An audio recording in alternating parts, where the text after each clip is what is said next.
Coming to you from the TheEoNProject studios, perched high atop the banks of the majestic Blackstone River. Greetings from the jewel of the Blackstone Valley. You're listening to Experts of Nothing with Mike and Jay.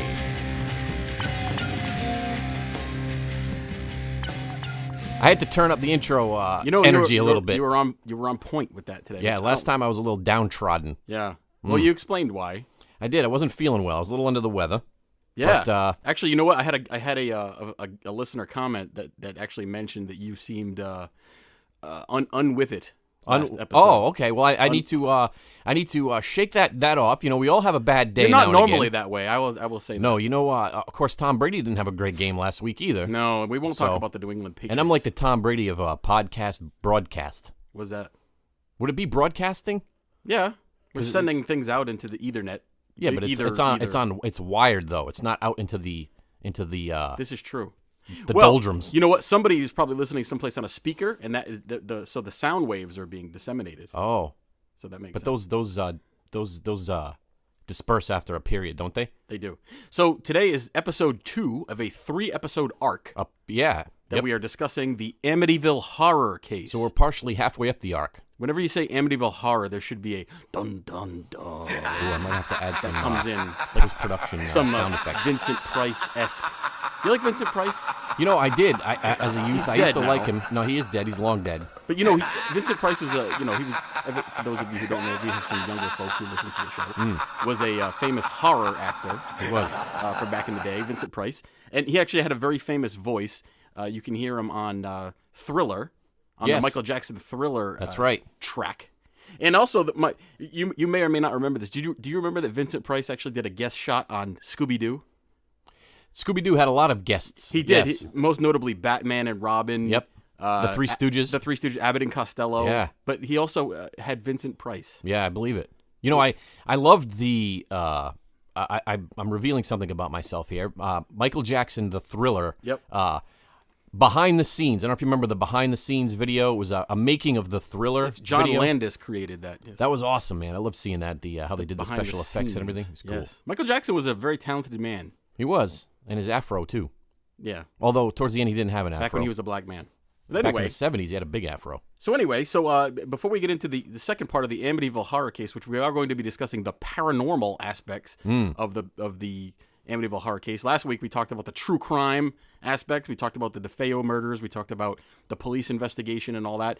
And what we're going to do today is we're going to tie in the subsequent paranormal claims and the very well-known Amityville Horror that we know today. That's true. We hope to answer a lot of the questions. You know, a lot of people have read the book, seen the movie, and they think they know all, but we're going to shed some light on it for you. But before we do that, I wanted to give a quick listener shout-out. Oh. Is it shout-out or shot-out?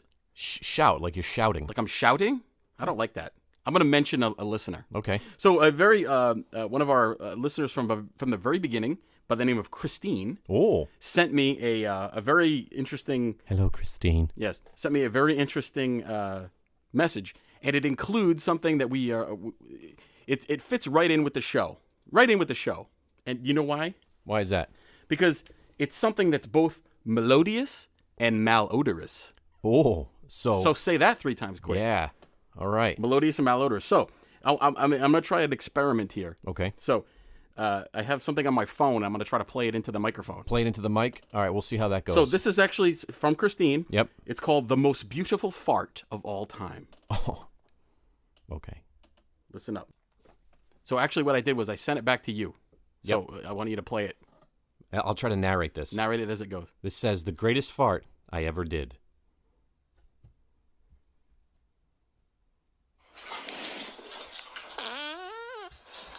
Okay, so that was pretty good, right? What's so special about that again, it says? Listen again. Oh. We're going to slow that down, I think. It's going to slow down. It's saying it's slowing down.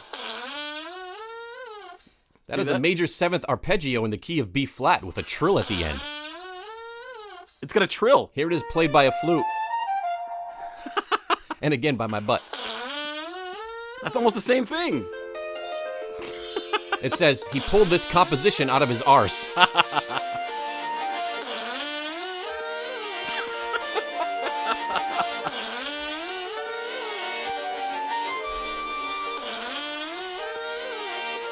Rectum opus.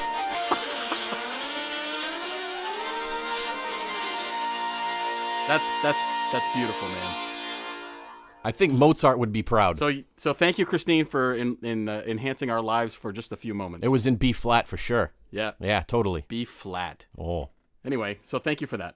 little toilet humor. So anyway, so what we're going to discuss today is the paranormal aspects of the Amityville Horror case. That's true. So should we recap slightly what we did last week, just so that everyone, if you didn't catch last week's show, you should probably stop now, rewind, and listen to last week's episode. You just peeked the mic. Don't yell into there. You're gonna break my computer system. So don't do that. But listen to last week's show. If not, you can press ahead. That's fine. We'll deal with you. Sure. As we go. So, well, yeah. I mean, just quickly, it's just the murders that took place at the Yes. home of the famous Amityville Horror case. Yeah. So there was 6 murders at 112 Ocean Avenue in 1975. We talked about Butch DeFeo was arrested, ultimately tried for the killings, and when we left Butch last, he was in the clutches of the police department. That's right. And he was about to go on trial for the murders. He was already in the trial.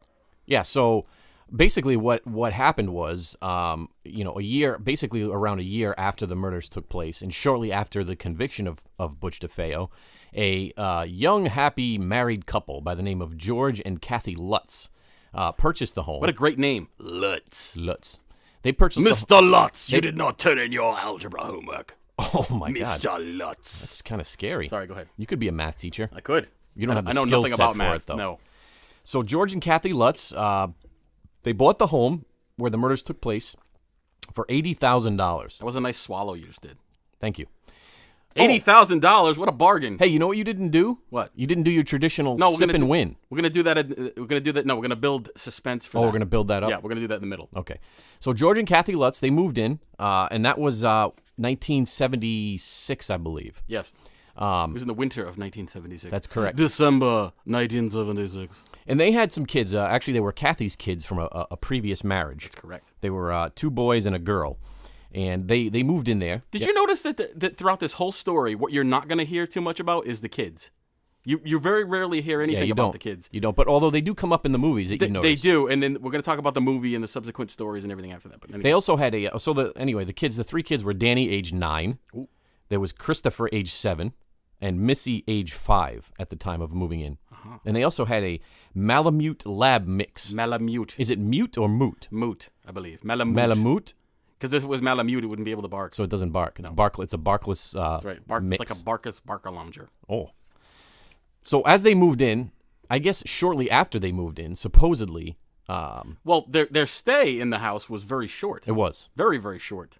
Shorter than a month. So I think what we'll do is we'll talk a little bit of the background. We'll talk about some of the, exactly what happened to them, the paranormal claims that came up because of their stay there. Well, let's talk about this for just a moment, if I could just back up. So, as I said before, Butch DeFeo, who killed his entire family, was in the clutches of the police department. Correct. And was on trial for his life, basically. Well, and we talked about the trial last week a little bit, but what leads right into the Lutz family moving in is towards the end of the trial, a lawyer, Butch's lawyer by the name of William Weber, whose name will become very important futurely. That's not a word.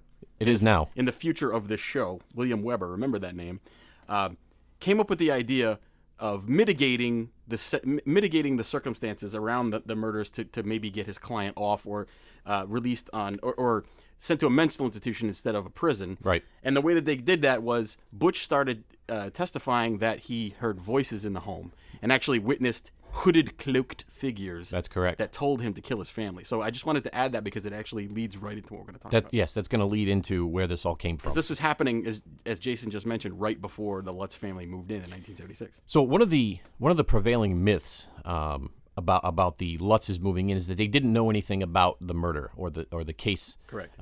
The incident that happened there prior to moving in, which is obviously not true. They themselves were from the local area. Right. I believe. So, I mean, that was big news. That was big news around the country, but especially in that area. Yeah, you couldn't have lived in the New York, New Jersey area and not known about the DeFeo case just because it was sensationalistic. Right. So George was a surveyor by trade, and he was hoping to use this home as a headquarters for his business. And he was also a former Marine. Oh, he was. I didn't know He was that. a former United States Marine. Oh, that explains why he's tapped. That explains many things. I thought one of the creepier aspects of the story was the fact that when they bought the house, a lot of the DeFeo furniture was left behind. That's correct. They actually purchased the furniture as a package deal. But you know what? And this is true of any case. Well, I would imagine I've never bought a house where multiple murders have taken place in, but I have to imagine that it's not a high selling point for most people. Right. Most people wouldn't want to buy a house that had such a tragic history. So this case, the Amityville horror case, became the stepping off point really for going forward. A lot more other cases, similar cases, as well as a lot of the paranormal gurus, if you will, in the field, in the investigative field, kind of made their cut their teeth on this case. Yeah, we're going to talk about how some people made their reputations, based their reputations on it, and continue to do it to this day, even though the claims have been deemed as spurious at best. Spurious. I've never heard that word. Well, look it up. Oh, all right. You learn new things every day. So one of the first things they reported happening to them when they moved into the home were, just pretty innocuous things, doors opening and closing on their own, strange noises, things banging around. Normal haunted house stuff. Exactly, which, in an older home isn't out of the complete, realm of possibility. It happens. But, being that Kathy was a Roman Catholic, practicing, I believe. That's correct. She had a priest. She wanted to have a priest come and bless the home. That's correct. Prior to moving in. That is a old Catholic tradition. As a matter of fact, I grew up in a Catholic home, as I know you did. I'm not sure if you had priestly visits to bless your new home. I believe we did have one. Did you really? Yeah, we did move when I was a youngster, and I think I remember a priest coming.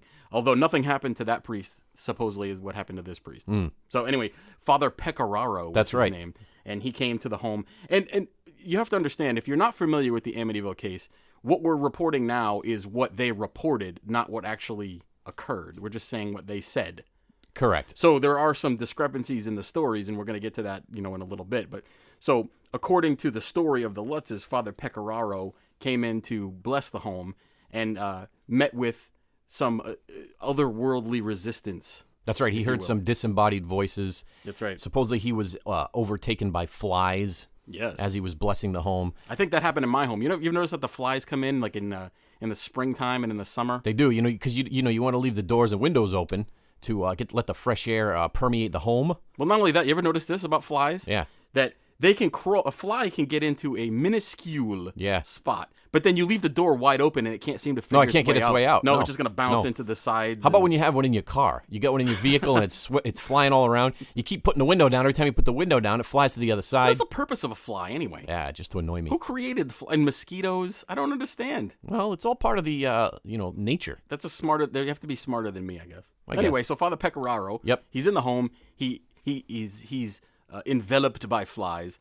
And here's a disembodied voice say, "Get out." It sounded just like that. Actually, if you watch the movie, the movie is actually pretty creepy. It is. Because it's a 70s, it's a grainy, who's the seedy 70s movie. Who's the guy that was in that? It was James Brolin. James Brolin. He had the big beard. Yeah. And everything. He had the flowing feathered locks. James Brolin made a cameo appearance at the end of Pee-wee's Big Adventure. I don't know if you remember that.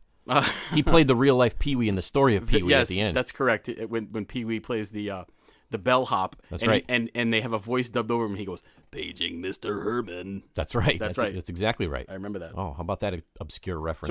So anyway, the Catholic priest comes in to bless the home, and he hears that, and supposedly at that time he tells the Lutzes that the house may be, I don't know if he used the word haunted, but it may have spirits attached. Correct. To the home. And supposedly through the story as well that Father Pecoraro had some issues back at the church as well. That's correct, yes. Supposedly, again, according to the movie, and we're going to talk about how the movie became in the book, which the movie became after the book, but supposedly that the entities followed Father Pecoraro back to the rectory when he had, supposedly he was afflicted with boils. You ever have a boil?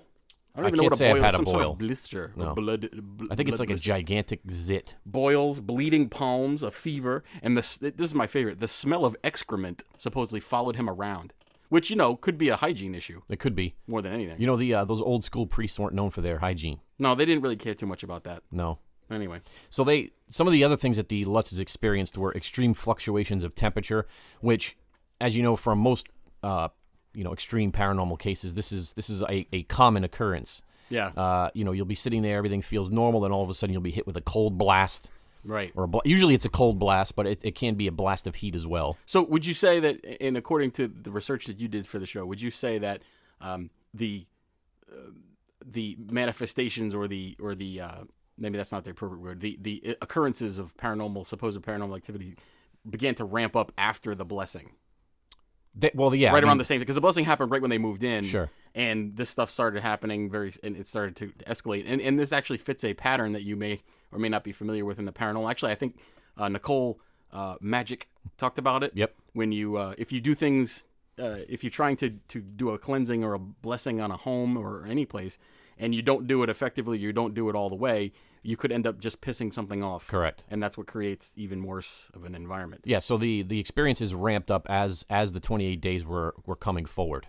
Right. So what are some of the things that the Lutz family said took place besides the hot and cold doors opening? So, they saw green slime emanating from the walls. Yeah, that could be maybe Mrs. Lutz was not a good homemaker. No. And could not keep a home clean. She couldn't keep it nice and clean. No. Feelings of the feeling of a presence looming over them constantly. Who doesn't have that? As we said, infestation of flies, scrapes and banging, things of that sort.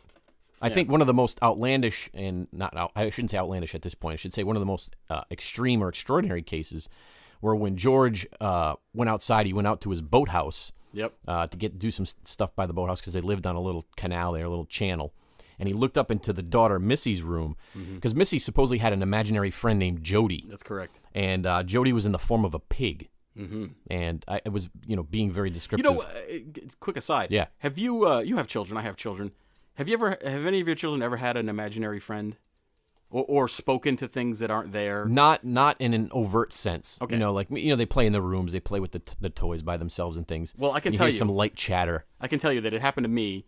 One of my children, my son actually. I have 4 children, three daughters and a son. Wow. And my son, when he was very small, when he was about 2 or 3 years old, used to converse with something in his closet of a nature that wasn't visible to the naked eye. Mm-hmm. And we actually caught him on a couple occasions talking to something in the closet. And I asked him one time, who are you talking to? And he said, them. And he pointed into the closet and there was nothing there. And I can tell you, even though I've been interested in the paranormal and the weird and the obscure for many, many, many, many, many, many moons, it's very unnerving to hear your 3-year-old say that.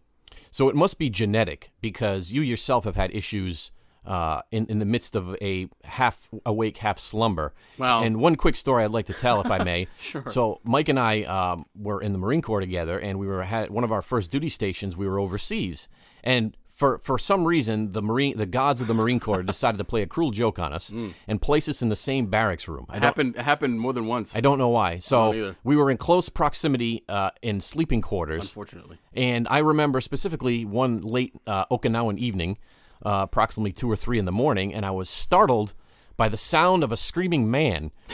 And when I aroused and found Mike, he jumped to his feet and started screaming, "Get off of me, get off of me."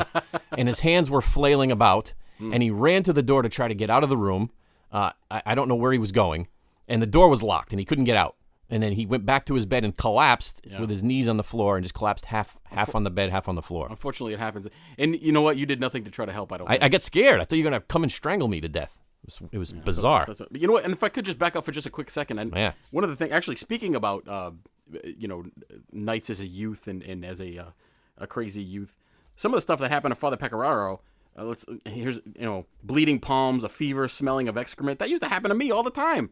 Usually after spending a night drinking in some sort of strange establishment. Bloody palms? Just, things happen. Yeah. I don't know. They're questionable. But anyway, as we're speaking about this, a fly just landed on my notes. I swear to God. Oh, my God. A fly. It could be because the back door's open. You know what? You shouldn't just add common sense to this conversation. Oh, I'm sorry. So anyway, we're talking about some of the things that took place in the Lutz home. Exactly. At 112 Ocean Avenue. So let me get back to my George by the boathouse story. Oh, yes. And Missy the pig. Missy the pig. I'm sorry, not Jody Missy. the pig. Jody the pig, sorry. Jody the pig. So George is out by the boathouse. He happens to turn and look up back towards the house, and he sees in the window, basically sees a demonic pig in the daughter's room. A normal pig. Exactly. So imagine a life-size demonic red-eyed pig looking at you out the window from your daughter's room. You know what I would say? What's that? That's it. I'm out of here. See you. Done. Good luck Done. to you. There's no coming back from that, right? I mean, why wait 28 days? Well, that's the thing. Okay, and I was going to mention this later because there's still a lot of things supposedly that took place in this home. Any one of these things would have been enough for a normal person to be like, "See ya. I will take the loss on the home." Yeah, exactly. Rather than have my soul eaten by a friggin' demonic pig. So the 28 days progressed. Obviously, the events increased. They became more extreme to the point where there was an incident where George, in the middle of the night, heard and saw a marching band in his living room. Supposedly. So, and supposedly George himself would wake up about 3:15 every morning. Aside from and again, I was going to mention this later. I'll mention it now. So if you're a fan of the paranormal, of ghost shows, or if anything, supposedly things happen at 3 a.m. 3 a.m. is the time where, if something bad's going to happen supernaturally, it's going to happen at 3 a.m. My question to you is, well, the supposed reasoning for that is the exact opposite of the time where Jesus died. Supposedly Jesus died at 3 p.m. Okay. So at 3 a.m. would be the inverse. The antithesis of it. That's correct. Oh. My question to you is this. So demons, do they adhere to the Eastern Standard Time or Central Standard Time? I think it's Greenwich Mean Time. Do they adhere to that? Yeah. Wouldn't it be at different times all the time? Well, depending on where you live in the world. And then not only that, the they go by the atomic clock? I mean, so how do we know, how does the demon know to wake up at 3? Because it has an iPhone. It has an iPhone with a... what kind of plan he has? I don't know. Unlimited data, I'm sure. Nothing but the best. Nope. So George, another extreme claim was that Kathy, his wife, transformed into an old hag right in front of him. Well, now, when doesn't that happen? I mean, if you've been married long enough, it does happen. My wife isn't listening, hopefully. So on the last night, George, he felt the presence. It was holding him down. And if anybody knows anything about sleep paralysis, yes, or also known as the old hag theory, yes, I don't know if anybody's ever had that happen to them, but I've had it happen to me numerous times. Really? Why don't you describe that? Well, it's a sleep state. It's basically, when you're sleeping and you're in a REM state, rapid eye movement. Not the band REM. No, terrible band. Very pretentious. Exactly.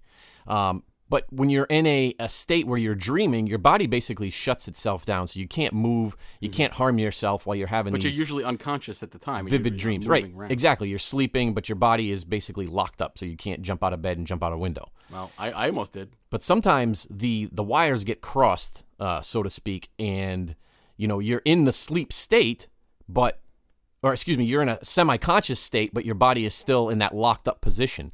Mm-hmm. So you're kind of awake and you kind of see around the room, but you can't move, and it feels like a heavy presence laying on your chest. Not some heavy hottie that you found in the bar. That has happened and brought home. Also many years ago. And then you forgot she was there, and you woke up and she was ready for some sexy time, and it was just too late for you, and you just... American GI like a sexy type. No, they weren't heavy hotties.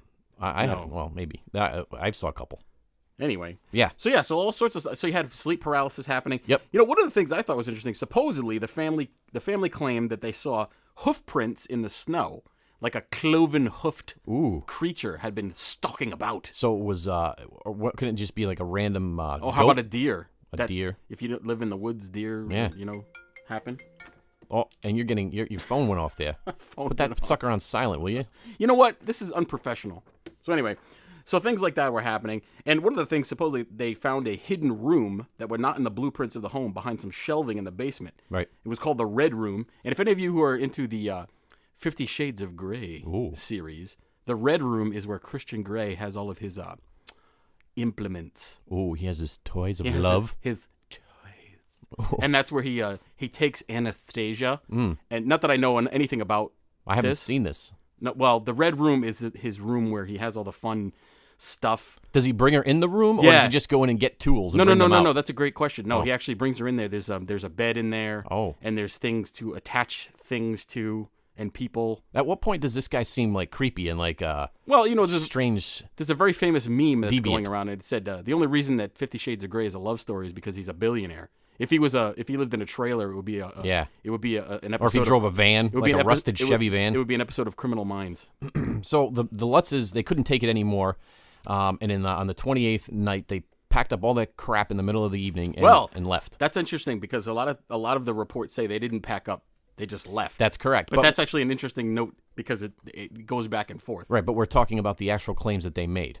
So how about let's talk a little bit about how the story came to be. Yes. How did this story come to the light, come to the forefront, if you will? Well, I can tell you this, that soon, okay, so those facts that we just described are, as you said, that's the reports from George Lutz and the family about what happened in the home. However, what is not in question is some of the things that happened afterwards, and that's because we have independent corroboration of what took place.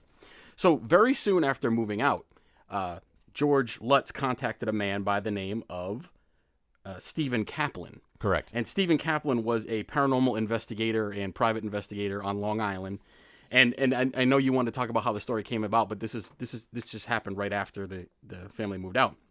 So they contacted this guy, Stephen Kaplan, and George said, hey, I want you to come and investigate my home. Some weird stuff happened there.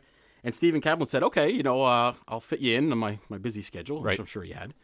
And George Lutz said, well, how do I pay you? What do you charge? And he said, I don't charge you anything. Mm-hmm. There's no payment involved, which continues to this day for paranormal investigations. Most of them don't charge you. However, Stephen Kaplan said, if I find out that it's not haunted and you're making all this stuff up, I'm going to make it known that you're lying.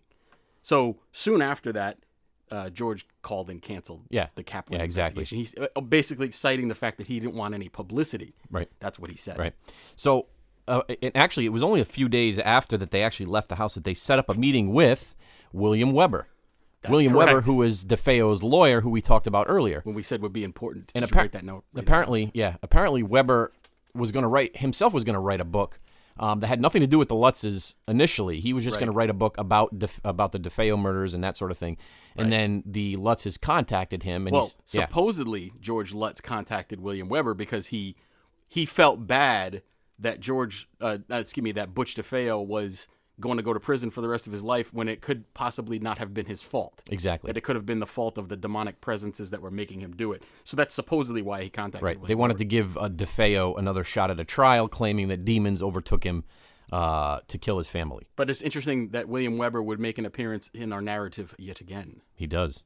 So, William Weber meets with the Lutz family, and then also, right around this same time, the Lutz family, or George Lutz, I'm not sure if it was the family or just George himself, Big George, contacted Ed and Lorraine Warren, who are very famous in the paranormal world, and are actually very famous now because of a couple of things that are going on currently. So let's close out the thing with William Weber quick before we jump into that. Let's do that. So I guess the original claims when they spoke with Weber were the fact that they just basically said that they had a feeling of uneasiness in the home. And as we know, that all kind of went beyond that.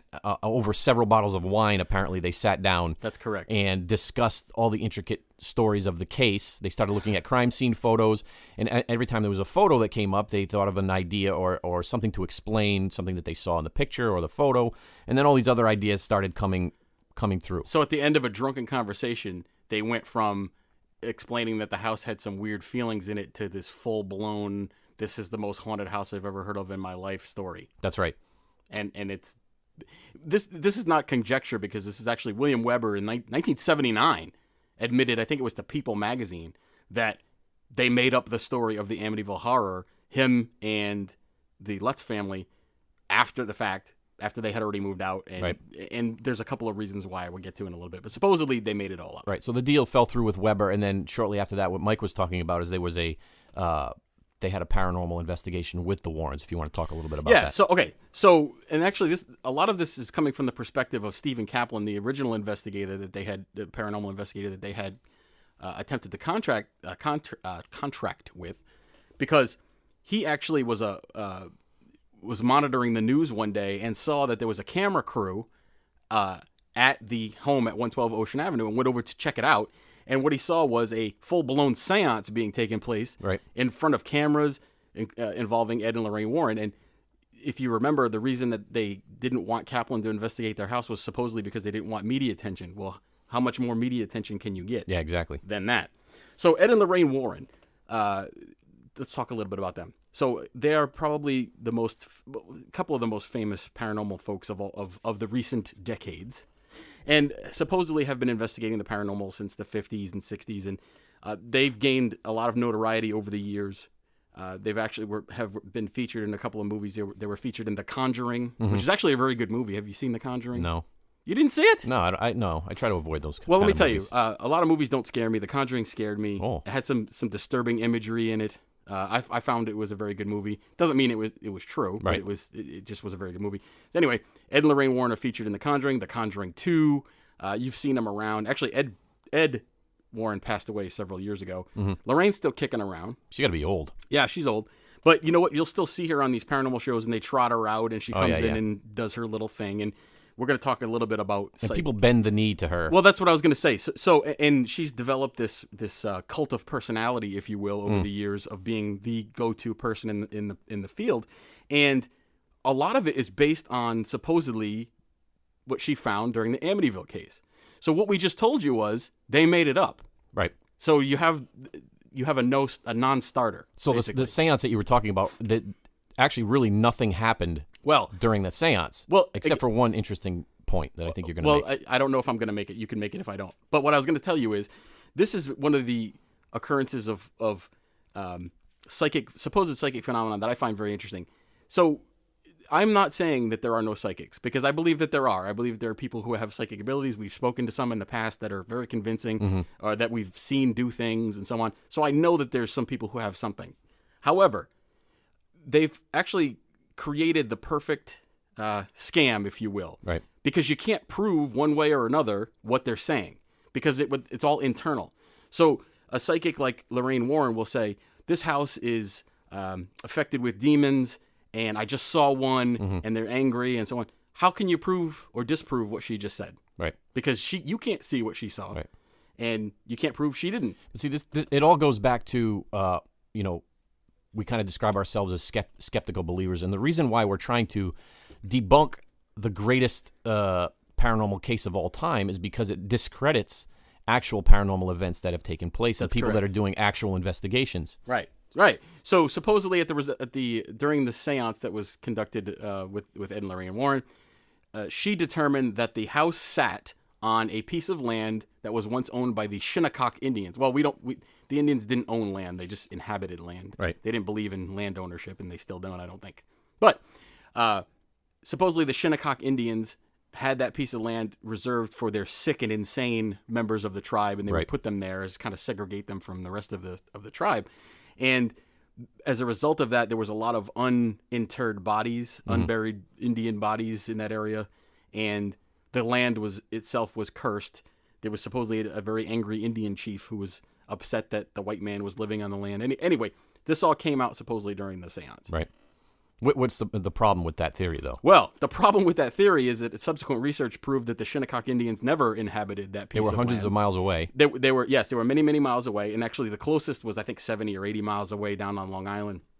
And there was never any proof that there was any bodies there. There was never any cemeteries or anything like that. I don't think it was even customary in their culture to segregate people of their own populace. You know what I mean? Well, that's why if you're a budding fake psychic, you should take note. Don't ever say anything specific that can be researched. And not only that, but everybody invokes the spirit of the Indian. Sure. You ever notice that? Oh yeah, this is the Native American burial ground. Because people assume Indians were everywhere, which they were, but the certain tribes were in certain locations. And not only that, why is an Indian dead body more menacing than a regular dead or a European American or a African American, or what is it about the Indian burial ground that makes it worse? So before we get to the break, I'm just going to mention, I guess apparently one of the actual tangible things that came out of that seance was there was a photograph, because there were a lot of photographs taken of the house internally and externally. Right. And supposedly there, and I think you can find it online still, and if I find it, I'll post it on our Facebook page, but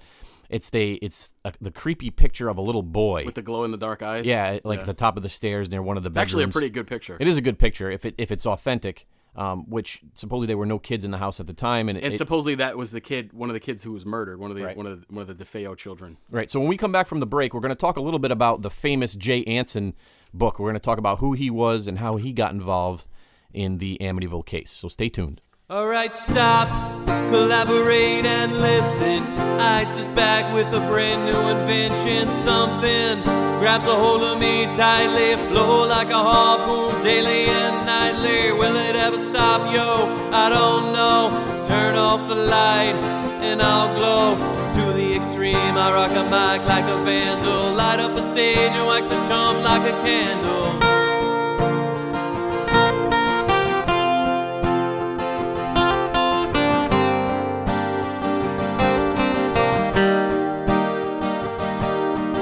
Dance, bummers to speaker that booms. I'm killing your brain like a poisonous mushroom. Deadly when I play a dope melody. Anything less than the best is a felony. Love it or leave it, you better gain weight. You better hit the bullseye, the kid don't play. If there was a problem, yo, I'll solve it. Check out the hook while my DJ revolves it. Ice, vanilla ice. Ice, ice, baby. Ice, vanilla ice. Ice, ice, baby. Now that the party is jumping, with the bass kicked in and the Vegas are pumping, quick to the point, no faking. I'm cooking MCs like a pound of bacon, burning them if they're not quick and nimble. I go crazy when I hear a cymbal and a hi-hat with a souped up tempo. I'm on a roll, it's time to go solo. Rolling in my 5.0 with my rag top down so my hair can't blow. If there was a problem, yo, I'll solve it. Check out the hook while my DJ revolves it. Ice, vanilla ice. Ice, ice, baby. Ice, vanilla ice. Ice, ice, baby. Welcome back to the Eon Project with Mike and Jay. That was an interesting little musical number there. What did you think of that, Mike? It was great. It was good? You liked it? I enjoyed the sub score. Yeah, what do you think of the... So I'm a big fan of acoustic versions of... different acoustic versions of songs that you wouldn't ever think of. Popular music. Popular songs that would never have an acoustic version to it. Mm-hmm. You know, like that, such as i.e. rap songs or right. or you know, things like that. So that was my own little take on that song. Well, it's funny that whenever you take an established song and you present it in a different way, yeah, it takes on a whole different different vibe, different and feel. Sure. And especially playing it live, it just really gets people's attention. You know what I mean? It is, and I like to hear music that's different. Absolutely. So why don't you get into your sip and win? So I got my sip and win cup from my giant black coffee from Dunkin' Donuts. Yeah. And last week I started a tradition where I'm gonna try to win. They have this game where you got to peel the little sticker off and see if you've won. So I'm gonna do it here on the air. Yeah. We're gonna take bets on if I win or not. Ready? All right, get it up to the mic so we can hear it. Okay, here we go. So you didn't win last week. What did you get this time? You are not an instant winner. I think this is a scam, man. So for your loyalty and get your monetary support of the company, you get nothing. Although today I did myself go to Dunkin' Donuts. Did you? And I got myself, because it's that time of the year. It's fall. It's getting into fall. Sure. It's getting into the festive It's a little time warm, of year. but yeah. Pumpkins and changing colors and things like that. Yep. So you know what I got today? I got a toasted bagel. Yep. With pumpkin cream. You just said pumpkin cream cheese spread.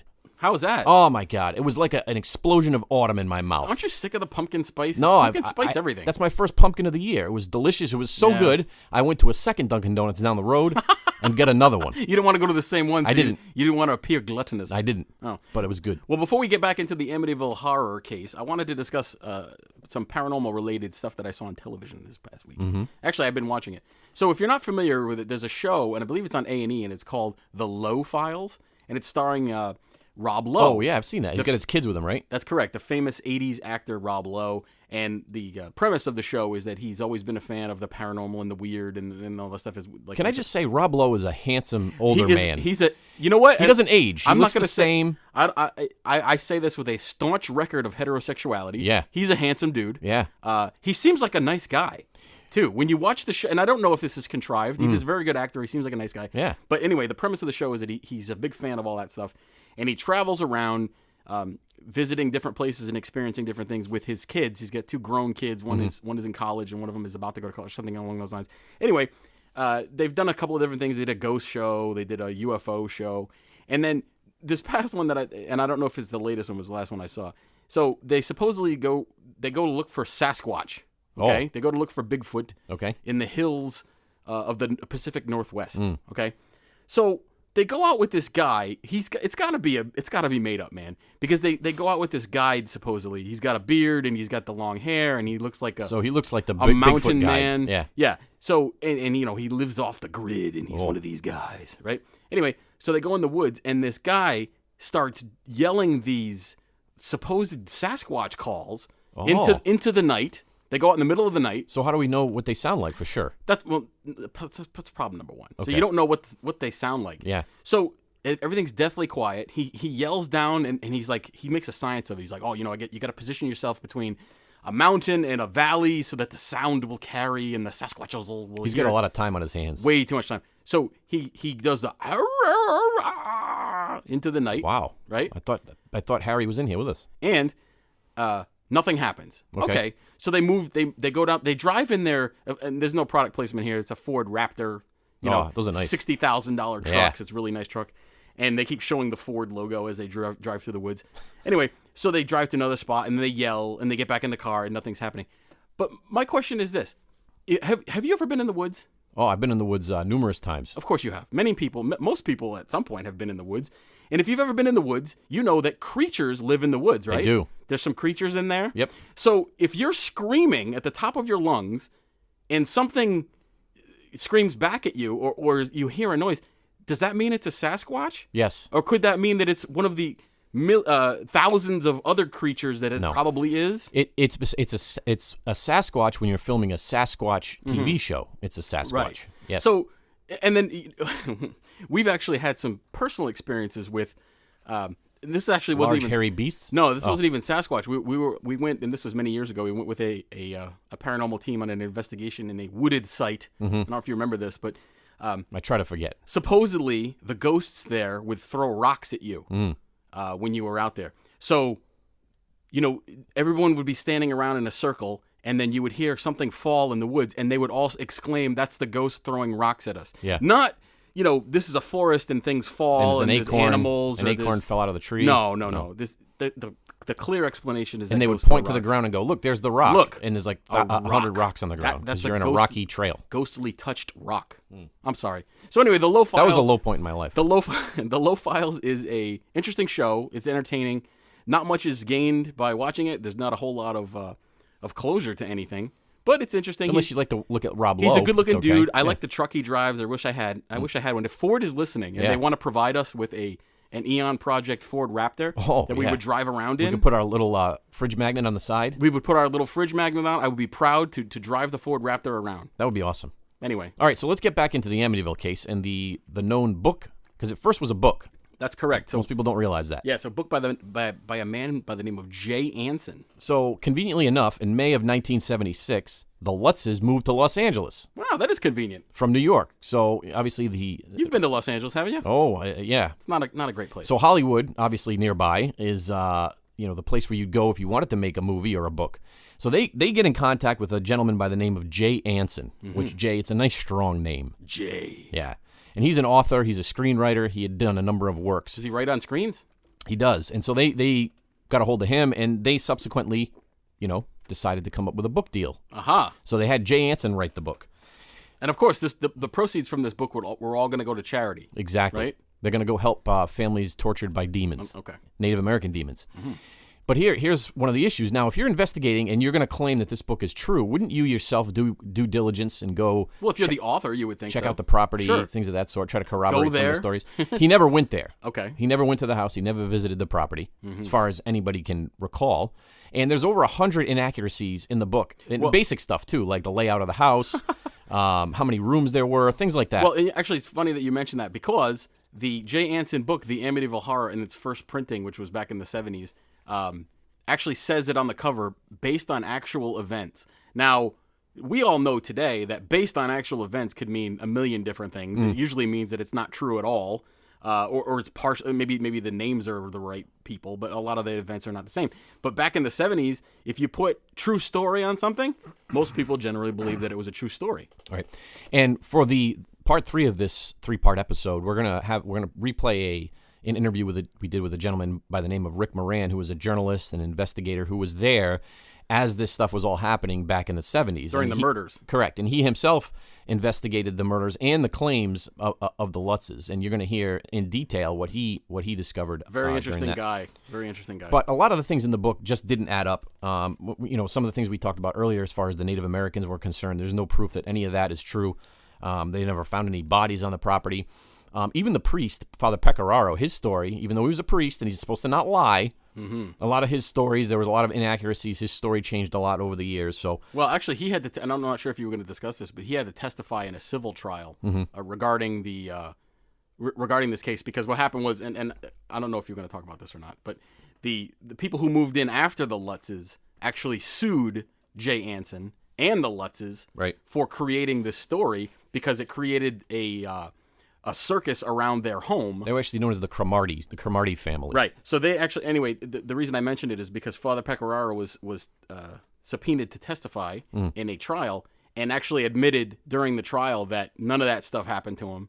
He did get a general feeling of unease in the building. Right. Or in the house, but that's it. But that just goes to the power of suggestion, right? I mean, you know what happened in the home. Sure. And you're being called in there to do a blessing. Right. And so you're upstairs in the attic by yourself. You're going to feel a little weird. It happens.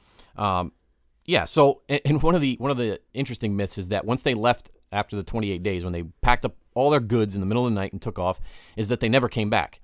However, that's not true. Not true. Because they came back the next day and started setting up for a yard sale. Did a yard sale. And they started selling their stuff. Because when I flee from a home fearing for the souls of my family, I want to come back the next day and do a yard sale there. Yeah, no, Mike talked earlier, too, about the basement. And supposedly the basement was dark and creepy, and there was a red room down there. Also an inaccuracy, right? So the basement was a finished basement. That's right. It's 70s finished style, though, with the dark paneling. Sure. So when I was a kid, we had a finished basement. I like the dark paneling. And it was weird. It had like a Spanish galleon theme to it. They were like those ornate pedestals. There was pedestals. There were axes on the wall. Yes, like it looked like a medieval banquet hall. Patinaed axes, and there was like sharp, pointy lights. Was that done on purpose? All that was done on purpose. Yeah, they did. And they had like faux stone on the wall and stuff like that. I know your parents very well, and they are some fun-loving folk. I have to tell you. They were just always looking for fun and having people over and entertaining. Just nice people. I guess that was the style back then. So we had the axe on the wall, but we also had raging drinking parties. My parents did. So how one of the axes never got picked up and used. I was gonna say there was no aggravated incident. Was shocking, but attempted murder. Anyway, so the red room, which supposedly was like a mysterious red room that wasn't on the blueprints. Well, actually, all it was really was a cubby hole. I don't know if you've seen, like, in some of these houses where you go down the stairs. There's something under the stairs. There's a little closet underneath the stairs. I used to have one of my homes when I was So that's a kid. basically what it was. And the reason it was painted red is because, I don't know if you guys remember Big Ronnie from the story last week, the patriarch of the home. The guy who smells like soup. That's all they had for paint at the time. And he gave paintbrushes to the kids and said, hey, go in there and have fun with it. And they painted the room red. So basically what they did was they took a lot of seemingly innocuous things and just amplified them to create this narrative of a story. That's correct. So why would they do this, you think, though? Well, I can think of a reason why. Why is that? Money, maybe. No, usually that's fame. It's a pretty good motivating factor for a lot of people, monetary gains. And if you listen to, and George and Kathy have since passed on, but you can listen to interviews with George, and he maintained his story over the years. Well, towards the end, he admitted that it was embellished. He never came out and said it was made up. Right. But he came out and said it was embellished. I think he'll also say that they didn't make a whole lot of money off of it, which I don't know how true that is. Well, they actually got a percentage of Jay Anson's book, which was a bestseller. So I'm sure they got some money from it. Right. In a year after the book came out, the movie was released and also was a huge hit. Yeah, the movie came out back in the 80s, I believe, early 80s. Starring James Brolin and Margot Kidder, who was also in she played Lois Lane, right? That's correct. She played. Yeah. I never thought she was an attractive woman. No, me either. Mousy. They could have come up with a better Lois Lane, just like the new Superman movie, the Superman Batman. Have you seen that? Yeah, Dawn of Justice or whatever. Yes. So I had just seen it recently. Who is Lois Lane? It's Amy Adams. Amy Adams. I like Amy Adams. No, she's not a good Lois Lane. She's okay. But you know what? One thing that was mysterious about that movie that I just watched recently. Ben Affleck is Batman. He sucks real bad. He's pretty bad about that. But no, remember a few weeks ago we were talking about shaving habits. Yes. So I noticed there was a part in the movie. Do you remember the movie at all? No, yeah, kind of. There's a part where Superman / Clark Kent decides he's going to go on a. He's soul searching. He's trying to find himself. Yes. So he climbs up a mountain. It looks like he's in the middle of the Himalayas or something, and he's just wandering up the mountain with not really dressed for the cold weather. Did he have a Sherpa with him, or was he carrying his own junk? He's by himself, and he ran into his father on top of the mountain. But anyway, you know what I noticed? Wasn't his father Kevin Costner? Yeah. Yeah. So he had a 5 o'clock shadow. Mm-hmm. So I'm thinking to myself, how does Superman shave? He must have to have like Dollar Shave Club isn't going to work. Nope. The Gillette's not going to work. You know what? He probably needs a shaver with a very a fine layer of kryptonite to get through just the stubble, but not enough to hurt him. Yeah, but that'd be playing with fire, though, wouldn't it? What if he accidentally cut himself? Yeah. He could kill himself shaving. I don't know how he would shave. I don't know. That's interesting. How would he go to the bathroom? What kind of plumbing can take care of Superman's turds? Does it come out at supersonic speed, you think? He can't just go poo in a normal toilet. It would just destroy everything. Imagine if he went to poo in a toilet in a big building that all the plumbing is connected. And if he was on the top floor? Everybody would be killed. Oh, my God. There would be poo flowing through all the pipes. Yeah, not good. Super poo. It would be everywhere. I wonder if there's a way. He must be able to control it, though, no? No, maybe he doesn't go to the bathroom. He doesn't have any velocity, control the velocity of it? This is a family show, but I was going to say, how does he have marital relations with Lois Lane without killing her? There's got to be some sort of protective measures, some sort of prophylactic that he has to put on. Yeah. I don't know. Kryptonite-lined rubber. Kryptonite-lined lambskin. Safety. Anyway, so shortly after the next family that moved into to 112 Ocean Avenue, as I stated earlier, was the Cromartie family. And the Cromartie family never reported anything ever happening there. Right. I believe the house is still there. Yep. The people living in it currently. They actually changed the address, though. They did change the address. They didn't want people just showing up there randomly and having strange things going on in the front lawn. Right. And the creepy, distinct windows that you see in the movie. Also, apparently they changed a lot of the outside. So if you drove by it, you probably wouldn't even know what house it was. So something that you touched on earlier, and we talked about is Ed and Lorraine Warren that has basically staked their reputation. Actually, we know a person who, through a loose connection with the Warrens, likes to claim that they were part of this investigation and all that. But if it's been deemed as being false by several inaccuracies, by the people themselves, by the William Weber, the attorney who admitted they made up the whole story, how do you get past that as a paranormal investigator, that you've decreed that this is a haunted house? Right. This is haunted. This all stuff happened. It's terrible in there. It comes out that it's false. What do? You have to stick with your story. You do. You have to stay with it because once your credibility is questioned one time, right, that's it. You've lost it and you can't get it back. So you still have these people they hold the Warrens up as these, the ultimate paranormal investigators, when in actuality one of the cornerstones of their careers was nothing. Right. So and being that was the most extreme claims and cases and famous cases of all time, where do you go from there, right? Right. You only have to keep going up. I mean, you can't up and up and up. You can't say you've never, you know what I mean? Like at that point you go, well, that was the only thing we ever found anywhere. So that's why they get, they get involved in all these other cases. Anyway, and I'm things just like very that. suspicious of people who claim to have psychic abilities, that nothing they ever do can be proven one way or the other. There needs to be some sort of proof to me, whether it's verifiable information that they give you, something that's experienced by somebody else that's an independent observer, something like that. Like I could say all day long, I have I have X-ray vision. As a matter of fact, I'm looking through your clothing as we speak right now. What do you see? And I do it all the time. Every time I see somebody, they don't have clothes on. They're just naked. But it's too late because you've already seen them. But it's normal for me because it's been happening since I've been born. You've learned to deal with it. That's correct. Oh. All right, so that was an interesting episode. Any feedback, interest, or anything that you'd like to mention to us is greatly appreciated. You know what I would tell people, though? Yeah. Steer away from the remake that was made, I think it was like 2005. Yeah, I mean, it was even more outlandish than the original. And actually, the remake delves further into the fake mythology about the Native Americans, and it involves people, a man by the name of Jeremiah Ketchum, which is a made-up person. Actually, there was a person by that name, but he didn't live anywhere near there, and it was... Yeah, so I mean, like we said earlier, we're not trying to burst anybody's bubble on this. It's a good story. Read the book, see the movie. It's good for entertainment purposes. However, we want actual true to life cases. Investigators are actually doing true and good work, which you're going to hear next week when I play the interview. We play the interview with Rick Moran, who was obviously there at the very beginnings when all this happened. Right. So also, not next show, but the show after that, or possibly within the next month, we're going to have another special guest on the line. All right. I don't have all the details yet, but it's another paranormal guest. They have some experiences they'd like to share, and supposedly some abilities that they have, psychic abilities, I believe. So we'll talk to them as well. And in the meantime, if you have any feedback or want to talk to us, right. So we go to our website, which actually we've had a lot of activity on our website. I changed the format slightly. You can see pictures of Jay and I on there now. Yeah. Well, you could see them before, but they're better now. how do we look? Pretty dapper. Yeah. So you go to our website. It's TheEoNProject.com. That's TheEonProject.com. You can also find us on Twitter and on Facebook. And we still have a bunch of magnets to give away. We gave away a couple. We did. I want to mention loyal listener WC sent us a nice email message talking about how he liked the show, what he liked about the show. And so he got his prize.